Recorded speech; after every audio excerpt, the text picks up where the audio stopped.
Hi, KCET document verification related Kannada medium quota ಹಾಗೆ rural Kota ಏನಿದೆ ಅದರ ಸರ್ಟಿಫಿಕೇಟ್ಗಳ ಬಗ್ಗೆ ಮಾಹಿತಿನ ನಾವು ಈ ವಿಡಿಯೋ ತಿಳ್ಕೊಳ್ತಾ ಇದ್ದೇವೆ. ವಿಡಿಯೋನ ಸ್ಟಾರ್ಟ್ ಮಾಡೋಣ. ಅದಕ್ಕಿಂತ ಮೊದಲು ಬೆಂಗಳೂರಿನ ಶ್ರೀ ಸಾಯಿರಾಮ್ ಕಾಲೇಜ್ ಆಫ್ ಇಂಜಿನಿಯರಿಂಗ್ನಲ್ಲಿ ಎಲೆಕ್ಟ್ರಾನಿಕ್ಸ್, ಎಲೆಕ್ಟ್ರಿಕಲ್ ಹಾಗೆ ಮೆಕ್ಯಾನಿಕಲ್ ಇಂಜಿನಿಯರಿಂಗ್ ಕೋರ್ಸ್ಗಳ ಬಗ್ಗೆ ಇನ್ಫಾರ್ಮೇಷನ್ಗೋಸ್ಕರ ಸ್ಕ್ರೀನ್ ಮೇಲೆ ಕಾಣ್ತಾ ಇರುವಂತಹ ನಂಬರ್ ಏನಿದೆ ಅದನ್ನು ಕಾಂಟ್ಯಾಕ್ಟ್ ಮಾಡಬಹುದು. ಇಲ್ಲದೇ ಇದ್ದರೆ ಡಿಸ್ಕ್ರಿಪ್ಷನ್ ಅದೇ ರೀತಿ ಟಾಪ್ ಕಮೆಂಟ್ ಬಾಕ್ಸಲ್ಲಿ ಒಂದು ಲಿಂಕನ್ನು ಕೊಟ್ಟಿದ್ದಾನೆ, ಅದರ ಮೂಲಕ ಕೂಡ ಮಾಹಿತಿಯನ್ನು ಪಡೆದುಕೊಳ್ಬಹುದು. ಟೀಚಿಂಗ್, ಟ್ರೈನಿಂಗ್ ಹಾಗೆ ಪ್ಲೇಸ್ಮೆಂಟ್ ಫೆಸಿಲಿಟಿ ತುಂಬ ಚೆನ್ನಾಗಿದೆ. ಸೊ ಕೊಟ್ಟಿರುವಂತಹ ಲಿಂಕನ್ನು ಕ್ಲಿಕ್ ಮಾಡಿ ಮಾಹಿತಿಯನ್ನು ಪಡೆದುಕೊಳ್ಳಿ. ಸರಿ, ಈಗ ವಿಷಯಗಳನ್ನು ತಿಳಿದುಕೊಳ್ತಾ ಹೋಗೋಣ.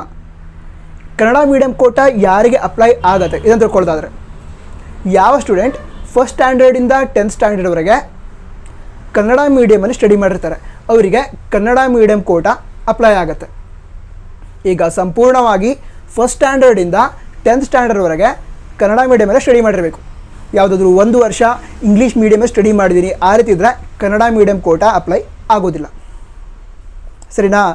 ಈಗ ರೂರಲ್ ಕೋಟಾ ಯಾರಿಗೆ ಅಪ್ಲೈ ಆಗುತ್ತೆ ಇದನ್ನು ತಿಳ್ಕೊಳ್ಳೋದಾದರೆ, ಯಾವ ವಿದ್ಯಾರ್ಥಿಗಳು ಫಸ್ಟ್ ಸ್ಟ್ಯಾಂಡರ್ಡಿಂದ 10th ಸ್ಟ್ಯಾಂಡರ್ಡ್ವರೆಗೆ ರೂರಲ್ ಏರಿಯಾದಲ್ಲಿ ಬರುವಂತಹ ಸ್ಕೂಲಲ್ಲಿ ಸ್ಟಡಿ ಮಾಡಿರ್ತಾರೆ ಅವರಿಗೆ ರೂರಲ್ ಕೋಟಾ ಅಪ್ಲೈ ಆಗುತ್ತೆ.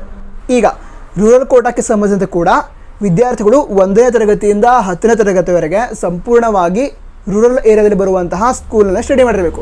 1 ಇಯರ್ ಬೇರೆ ಸ್ಕೂಲ್ ಸ್ಟಡಿ ಮಾಡಿದ್ದೀನಿ ಅಂದರೆ ರೂರಲ್ ಏರಿಯಾದಲ್ಲಿ ಬರದೇ ಇರುವಂಥ ಸ್ಕೂಲ್ ಸ್ಟಡಿ ಮಾಡಿದ್ದೀನಿ ಅಂತ ಹೇಳಿದ್ರೆ ಆವಾಗ ರೂರಲ್ ಕೋಟಾ ಅಪ್ಲೈ ಆಗೋದಿಲ್ಲ.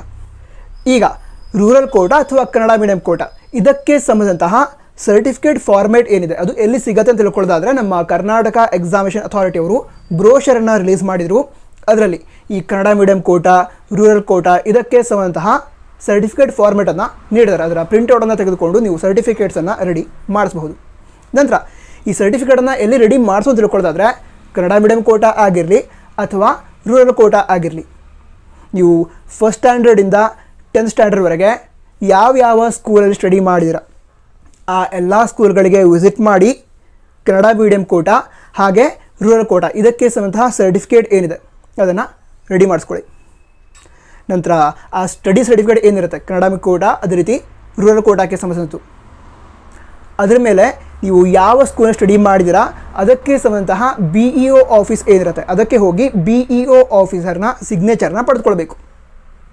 ಎಕ್ಸಾಂಪಲ್ಗೆ ಫಸ್ಟ್ ಸ್ಟ್ಯಾಂಡರ್ಡಿಂದ 5th ಸ್ಟ್ಯಾಂಡರ್ಡ್ವರೆಗೆ ನೀವು ಒಂದು ಸ್ಕೂಲ್ ಸ್ಟಡಿ ಮಾಡಿದ್ದೀರಾ, ಆಗ ಅಲ್ಲಿಂದ ಕನ್ನಡ ಮೀಡಿಯಂ ಸರ್ಟಿಫಿಕೇಟನ್ನು ಪಡೆದುಕೊಂಡ್ರಿ.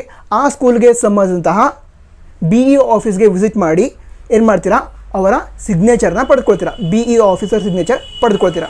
ಅದರ ನಂತರ 5th ಸ್ಟ್ಯಾಂಡರ್ಡಿಂದ 8th ಸ್ಟ್ಯಾಂಡರ್ಡ್ವರೆಗೆ ಮತ್ತೊಂದು ಸ್ಕೂಲ್ ಸ್ಟಡಿ ಮಾಡಿದ್ದೀರಾ, ಆವಾಗ ಅಲ್ಲಿ ವಿಸಿಟ್ ಮಾಡಿ ಅಲ್ಲಿಂದ ಕನ್ನಡ ಮೀಡಿಯಂ ಸ್ಟಡಿ ಸರ್ಟಿಫಿಕೇಟನ್ನು ಪಡೆದುಕೊಂಡು ಆ ಸ್ಕೂಲ್ಗೆ ಸಂಬಂಧಿಸಿದ BEO ಆಫೀಸ್ಗೆ ಹೋಗಿ ಅವರ ಸಿಗ್ನೇಚರ್ನ ಪಡೆದುಕೊಳ್ತೀರಾ. ಅದರ ನಂತರ 9th ಮತ್ತು 10th ಸ್ಟ್ಯಾಂಡರ್ಡ್ ಬೇರೊಂದು ಸ್ಕೂಲ್ ಸ್ಟಡಿ ಮಾಡಿದರೆ ಆ ಸ್ಕೂಲ್ಗೆ ವಿಸಿಟ್ ಮಾಡಿ ಅಲ್ಲಿಂದ ಕೂಡ ಕನ್ನಡ ಮೀಡಿಯಂ ಸ್ಟಡಿ ಸರ್ಟಿಫಿಕೇಟ್ ಅಥವಾ ರೂರಲ್ ಕೋಟಾ ಸ್ಟಡಿ ಸರ್ಟಿಫಿಕೇಟನ್ನು ಪಡೆದುಕೊಂಡು ಆ ಸ್ಕೂಲ್ಗೆ ಸಂಬಂಧಿಸಿದ BEO ಆಫೀಸ್ಗೆ ಹೋಗಿ BEO ಆಫೀಸರ್ ಸಿಗ್ನೇಚರನ್ನು ಆ ಸರ್ಟಿಫಿಕೇಟ್ ಮೇಲೆ ಪಡೆದುಕೊಳ್ತೀರಾ ಅಥವಾ ಪಡೆದುಕೊಳ್ಬೇಕು. ಈ ರೀತಿ ಇರುತ್ತೆ. ಬೇರೆ ಡೌಟ್ಸ್ ಇದ್ದರೆ ಕಮೆಂಟ್ ಬಾಕ್ಸಲ್ಲಿ ತಿಳಿಸಿ. ನಂತರ ಹೇಳಿದಲ್ವ ಒಂದು ಲಿಂಕನ್ನು ಡಿಸ್ಕ್ರಿಪ್ಷನ್ ಅದೇ ರೀತಿ ಟಾಪ್ ಕಮೆಂಟ್ ಬಾಕ್ಸಲ್ಲಿ ಕೊಟ್ಟಿದ್ದೀನಿ ಅಂತ ಚೆಕ್ ಮಾಡಿ. ನಂತರ ಎಲ್ಲ ವಿದ್ಯಾರ್ಥಿಗಳಿಗೂ all the best. Jai Hind, Vande Mataram.